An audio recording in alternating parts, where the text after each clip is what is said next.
Welcome to the Ultimate Music Theory Basic Rudiments Lesson 9.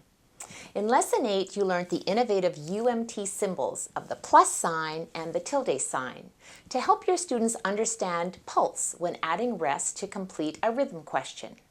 You also learned when a whole rest fills a whole measure and when it doesn't. In Lesson 9, you'll learn how to identify the key of a melody as major or minor, even if the final note of the melody is not the tonic note. Plus, we'll cover the UMT guide, how to use it, and why do we need it. I'll also show you how to play a fun game called Reveal. Now, in the basic rudiments level, you'll find that a melody in a major key will not usually contain the raised 6th and 7th notes of its relative minor key, and that the final note of a melody is not always the tonic note. So when identifying the key of a melody, we simply use these 3 steps. So step 1, look at the key signature.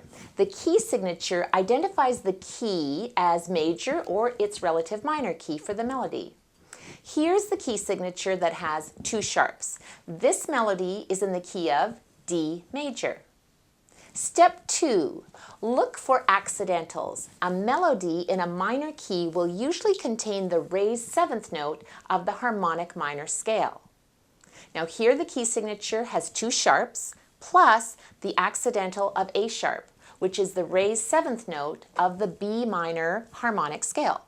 This melody is in the key of B minor. Step 3, look at the last note. A melody will often end on the tonic note of the key. Here the key signature has 2 sharps plus the accidentals of G sharp and A sharp, which are the raised 6th and 7th notes of the B minor melodic scale. This melody is in the key of B minor.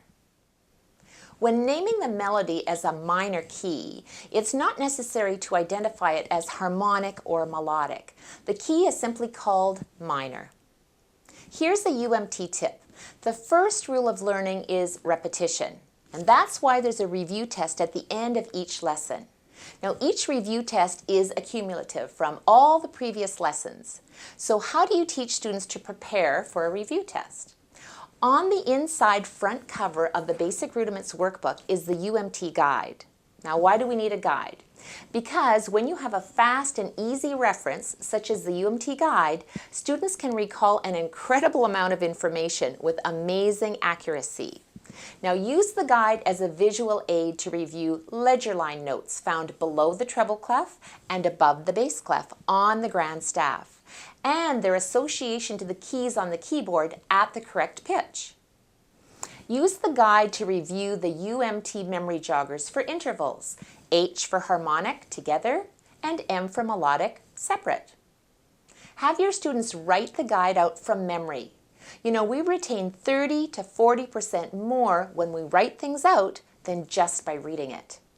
Include the quick review of the chromatic semitone or half step, diatonic semitone or half step, inharmonic equivalent, and the whole step or whole tone. Complete the guide with the solid and broken triads built on the tonic, subdominant, and dominant degrees of the major and minor scales. Note that the dominant triad is always major. Now you're ready for the review test.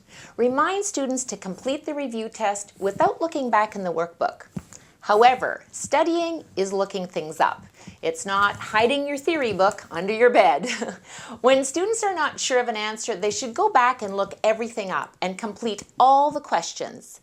They should hand in their work with the anticipation of scoring 100%.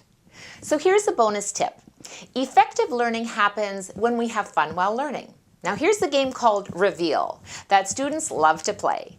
Write 2 measures of music on the whiteboard and ask students to listen while you play it, and then have them add the terms for tempo, dynamics, articulation, and signs to their music on their whiteboard, plus identify the key. So let's play 1, 2, 3, Reveal. Listen while I play these 2 measures.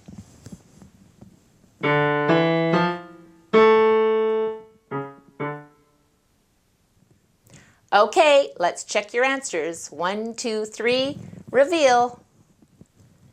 The tempo was moderato. Dynamics were forte, then piano. Articulation was a slur and then staccato at the end, and the sign was a fermata. And finally, we see B flat in the key signature plus the accidental of C sharp, which is the raised seventh note of D minor harmonic. So the key is D minor. Now this develops good listening skills as well as writing skills in learning the language of music theory.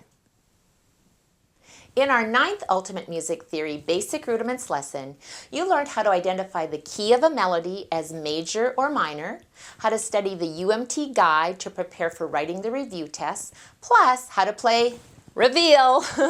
In our next video, Ultimate Music Theory Basic Rudiments Lesson 10, you'll learn the tips for transposing up or down one octave. You'll also meet our student Kala, who shows you how you can hear what you see. Plus, you'll learn the secret on how to use the UMT chart in preparing for your next review test. Till next time, teach with passion.